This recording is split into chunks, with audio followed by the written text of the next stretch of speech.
What is the most exploited group in the cannabis industry?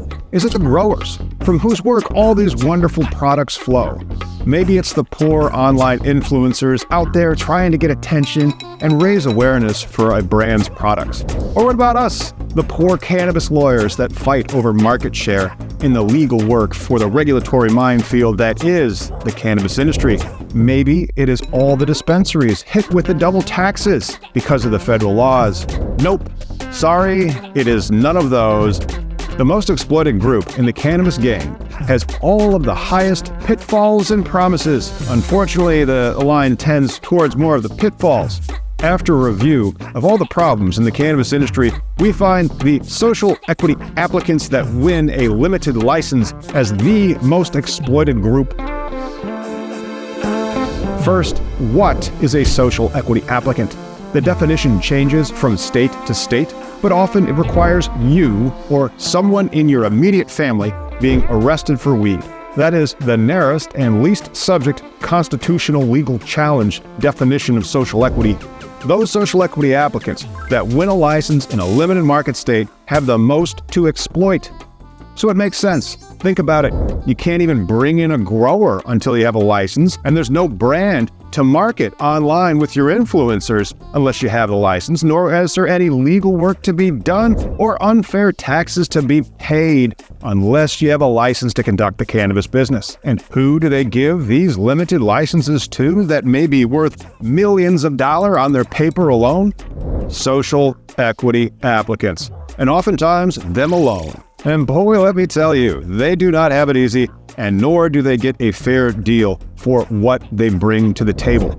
Instead, wealthy people that want the limited licenses and the cash flows that those cannabis businesses bring seed lotteries with their own applicants, controlled by them, but they do not disclose it on the applications. You see, many limited license states like Illinois, Missouri, and Maryland, off the top of my head, they only allow one social equity applicant per license lottery. So they all have the same chance to get this life-changing opportunity. And if you're a subscriber of this channel, thank you so much. We really appreciate you tuning in to our nerdy little channel on cannabis legalization. And sorry we don't smoke much on screen. But Miggy and I won one of these licenses out of Illinois going on about 7 months now. Still no license issued. But in Missouri, they already issued them and they're about to have another round. So you better hit us up over at cannabisindustrylawyer.com before it's too late. We will have to wait and see if Miggy's life has changed as a winning social equity applicant. Stay tuned to see how that turns out, especially if you have a cannabis arrest in your family. Imagine a world where your legal issue with weed in the past is the doorway to being eligible to being awarded a paper cannabis license that you could sell for over $1 million. That's the social equity reality for many of these winners in legal limited license states. But do the social equity applicants that win get the cash that they brought to the table with winning that license, or are they exploited? As you may surmise from our hooky title, they are the most exploited group in this industry we call cannabis because basically every winning social equity applicant cannot afford to do business in the state that awards them the license. Opening a dispensary in my home state of Illinois runs about $2 million. So the winners have to make deals to get open. And in most states, they cannot sell any or a majority of their license until after they're open or for years or to a non-eligible social equity applicant. Moreover, that arrest in your family may have negatively impacted your life, so you didn't get into a highly regulated industry or become the owner of, say, for example, the local bank. But now the state granting the license expects the social equity applicants to have ownership and control of the day-to-day operations of an industry with huge compliance costs. This may be the first business deal the winners have ever had, and the stakes have never been higher and certainly are a lot higher than opening a Shopify store or getting a booth at the local farmer's market. So what happens is the people that know the value of these paper licenses create very complex corporate formations where social equity applicants agree to sell 100% of the equity, typically for pennies, or if they're lucky, nickels and dimes on the dollar, for handing the license off to the sponsoring entity of that social equity applicant. That sponsor takes care of all the applications, the cost of the build-out, the regulatory compliance, and then the operational status once the license is issued and ready to begin business. As a social equity applicant, perhaps you were asked to sign contracts that you don't understand. For example, irrevocable proxy agreements for your equity so that they can sign any document that you needed to sign without your approval. They can use them even to sell your equity interest in the company that was only available to you as an eligible social equity applicant. Maybe they want to give you a loan that will convert into 99% of the equity in the business that had to have had over 50% ownership by a social equity applicant, up to 65% in states like Connecticut and Maryland. And if that is not enough, the rest of your equity is assigned to that sponsor helping you apply by a contract stack that you signed before you even applied for the license. Can you believe that? I can, but I'm a reformed bank lawyer and therefore was nonplussed when I discovered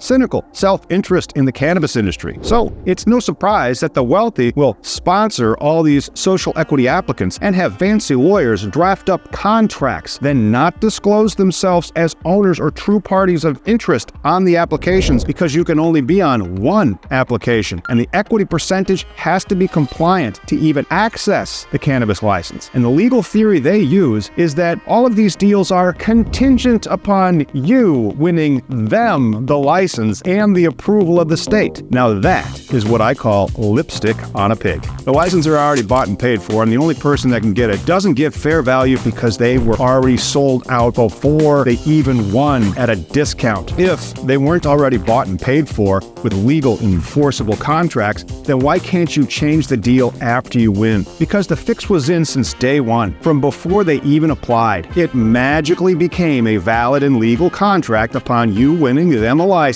but still not until the regulators approve it. As you may imagine, the regulators look askance at these types of deals. In fact, all three states, Illinois, Maryland, and Missouri, issued fraud warnings during their application windows. But like all illegal actions, it only matters if you get caught. Unless, of course, if you bring ethics or professional rules for lawyers like myself into it. We get a lot of calls with this exact fact pattern discovered by social equity partners realizing that they sold the most valuable asset they may ever own for an extremely unfair price to someone that knew exactly what it was worth but didn't want to pay that in the secondary market. At our firm, there is never a charge to discuss your claim for the value of your social equity interest in a winning applicant, so that you, as the majority owner, know you are getting a fair value for your deal, or if you are a victim of unfair or dishonest treatment by your so-called sponsors. We've won a lot of these social equity licenses over the years and look forward to winning more, maybe even in your state. We have to do it fairly because in many states, you can only access the privilege of owning a cannabis business by qualifying as a social equity applicant.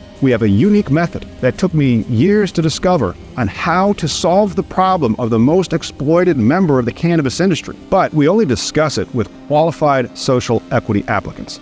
And there is no charge at our firm to discuss your status at CannabisIndustryLawyer.com. If you enjoy learning more about the legal cannabis industry, like this video, subscribe to Cannabis Legalization News, and tune in to our live Sunday shows.